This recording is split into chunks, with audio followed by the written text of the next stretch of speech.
console's life, the only baseball experience that you would ever have on the console was baseball for the NES. That is until 1988, where we had 3 baseball games released in 1 year. There are, of course, Major League Baseball, Bases Loaded, and the game that we're going to be talking about today, RBI Baseball by Tengen.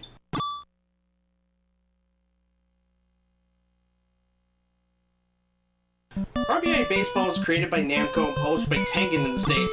Originally titled Pro Yaku Family Stadium in Japan, the game was released by Namco in 1986 for the Famicom. The game was reworked in the States with Major League Baseball teams and released under the name RBI Baseball in 1988. There are 2 releases of the game, the Nintendo licensed Gray Cart version, which I own, and the Tengen Black Cart version. The game was the first to use the MLB-PA license, meaning that this is the first game to use actual Major League players. You have all 8 teams that were represented in the playoffs in 1986 and 1987, along with the American League and National League All-Star teams. This is something to look out for in future games. In most games, we use generic teams, such as Bases Loaded, who would use teams that they made up. In other games that use an MLB license, such as Major League Baseball, who would license the teams, but not the players.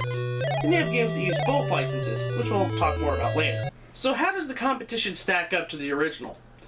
Well, it stacks up quite well, as a matter of fact. It had lots of stuff that the original baseball game on the NES just didn't have. For starters, you have more teams and actual players that people cared about. Who didn't remember playing this game back in the day and always picked Houston and pitched as Roger Clemens before we all found out he was a juicer? Not only that, the movement of the batters was better. Instead of small movements, you can move them all throughout the hitter's box. Plus, the presentation was much better than NES Baseball. RBI Baseball would become the standard bearer for how a baseball game was supposed to look like. You had in the center the pitcher and the batter, then you had the base runners on the left, right, and top of the screen for their respective bases. This made it easier to see the leads they get, as well as it was smart to pick them off. Also, the outfield was much bigger, making it easier to track a fly ball or land one for a double. But absolutely, the biggest addition to the gameplay was, of course, the music. You have 2 distinct audio tracks playing throughout the game. You have the normal track when you don't have runners in scoring position, then the iconic track when runners are in scoring position. Not to mention the intro music before the game and when the game is over. Not only is the addition of the music welcome, but the tracks are some of the most iconic on the entire console. All of these additions are great, but does the game function well? Well, to put it bluntly, it does. It functions quite well. The game plays as well as it looks and sounds. They took the core mechanic of NES Baseball and tightened everything up to the point where you're not fighting the controls all the time. Not only part of the time. It's easier to move runners to make them go for doubles instead of having to settle for singles. It's also easier to move fielders to have them shag fly balls. It's also easier to steal bases than it was in the NES Baseball game. And it's also easier to control your pitches as well, making it easier to get balls and strikes.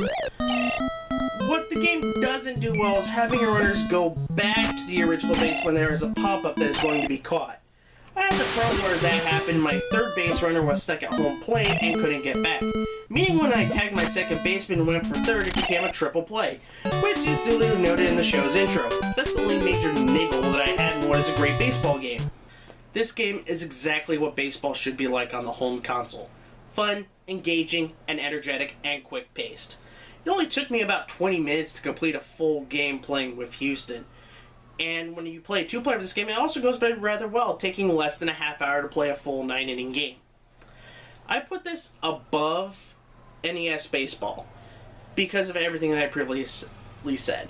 I absolutely wish that this game could have made it on the NES Mini, but thanks to licensing problems with the MLB Players Association, it wasn't going to happen.